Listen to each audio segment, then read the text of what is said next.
Amigos, siempre un gusto dar la bienvenida al doctor Héctor Vélez Cortés, hematólogo oncólogo. Doctor Vélez, ¿cómo está? Muy bien, Julio, ¿cómo estás? Espero que ustedes estén mejor aún. Así es, así es.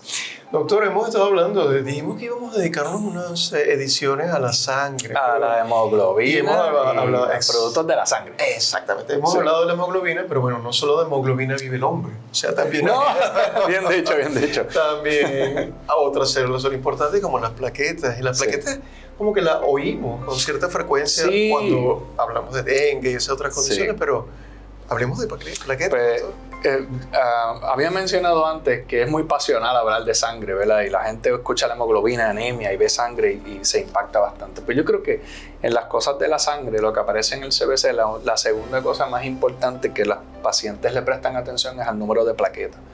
Porque hay una implicación de que si tus plaquetas no funcionan, pues te desangra, ¿verdad? La plaqueta es un pedacito de célula que tenemos millones y millones y que se encarga de detener el sangrado, ¿verdad? El ser humano tiene que contener, en esta masa corporal, hay que contener la hemoglobina y la sangre adentro de los vasos sanguíneos. Y si alguno de ellos se abre porque tenemos un golpe o simplemente por naturalidad, ¿verdad? Nos mordemos la lengua, nos cepillamos los dientes, se abre un vaso sanguíneo y ¿qué va a hacer la plaqueta? Ir inmediatamente y poner un parchito para que entonces ese sangrado no se dé.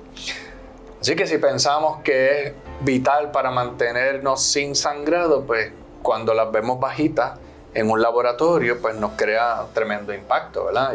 Y los pacientes se asustan bastante, ¿verdad? Los médicos también nos asustamos bastante cuando vemos personas que tienen plaquetas bajas, aún más si están sangrando por la razón de las plaquetas o cualquier otra razón, ¿verdad? En una cirugía, un anestesiólogo, un cirujano puede detener y decir, no, yo no voy a operar este caso porque tiene las plaquetas en un número que no es el más aceptado. Entonces, pues sí, es importante saber cuál es la razón y aún más importante, como hablamos en el tema de la hemoglobina, es que hay que darle la importancia justa al diagnóstico.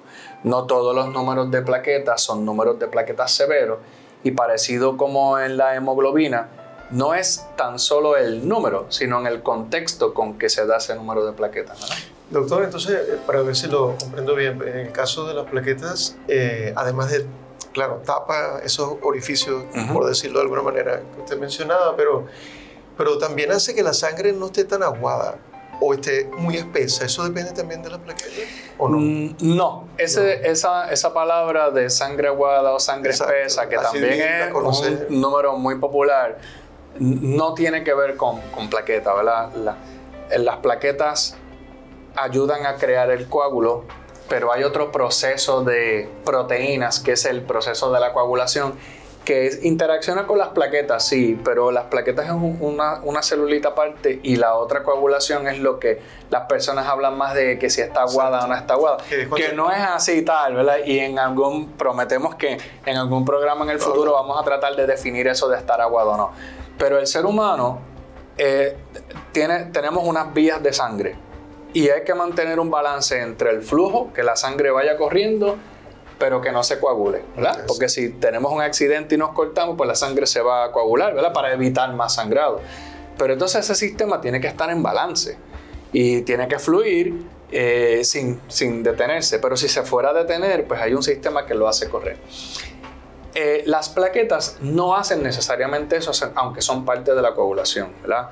Las plaquetas son, vamos a decir, ese primer parchito y ellas tienen... Si tienen un estímulo específico, van a llamar a esos otros factores de coagulación que entonces sí me la van a poner. Que es lo que uno se lo comenta porque la verdad es que muchas veces se relacionan las plaquetas con esto, pero cuando alguien van a operar, por ejemplo, hay unas medidas específicas que son, creo, a las que usted se está refiriendo, que son las que sí el médico esa se llama la anticoagulación. Entonces, por ejemplo, en esto de la hemostasis, que es como se llama, ¿no? El prevenir sangrado, pues están esas dos cosas. Está los antiplaquetarios, son los medicamentos que funcionan con las plaquetas, y están los anticoagulantes, que son medicamentos que tienen que ver con esos numeritos del tiempo que se tarda la sangre en hacer un coágulo.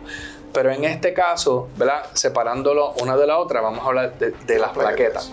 Porque no tan solo es el número, ¿verdad? Es la función. Una persona que tiene unas plaquetas perfectas no tiene que tener todos los números del mundo para estar bien.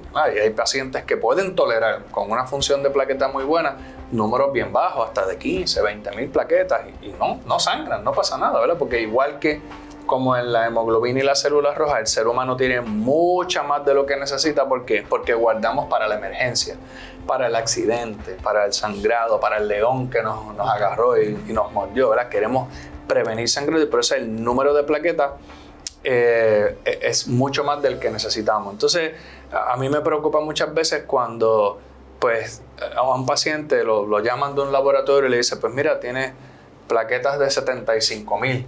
Y salen corriendo para las salas de emergencia porque tienen una urgencia pensando de que se van a desangrar, ¿verdad? Y no es necesariamente así, ¿verdad? 75,000 plaquetas que funcionan, es buenísimo número. Claro, me imagino que en la referencia, porque sabes que en los laboratorios las personas sí. miren de los límites máximos, mínimos. De eso los médicos tenemos lucha, ¿verdad? Sí. Con esos numeritos en el laboratorio, porque yo les digo a mis pacientes que el resultado es un papel que no piensa. Y que esos números que están ahí, esas high, esos low que nos ponen es para llamar la vista, pero requiere un análisis, ¿verdad?, de conocimiento para uno determinar si eso realmente es un problema. Ya tenemos casi que cerrar, doctor, pero esos números que nosotros consideraríamos como normales, ¿cuáles son? Pues como digo, una persona que tiene plaquetas con funcionamiento normal, el número de plaquetas necesario para una vida normal son 35,000 o más.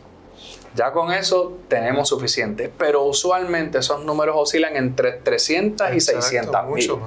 Son mucho más que eso, pero como les digo, tenemos mucho más por si acaso. Eso es. Y por si acaso, yo les voy a invitar a ustedes que nos sigan en la próxima edición con el doctor Héctor Vélez y continuaremos hablando de ahora cuáles son las condiciones que pueden producir déficit en estas plaquetas. Así lo haremos. Gracias, doctor, como siempre. Hasta luego.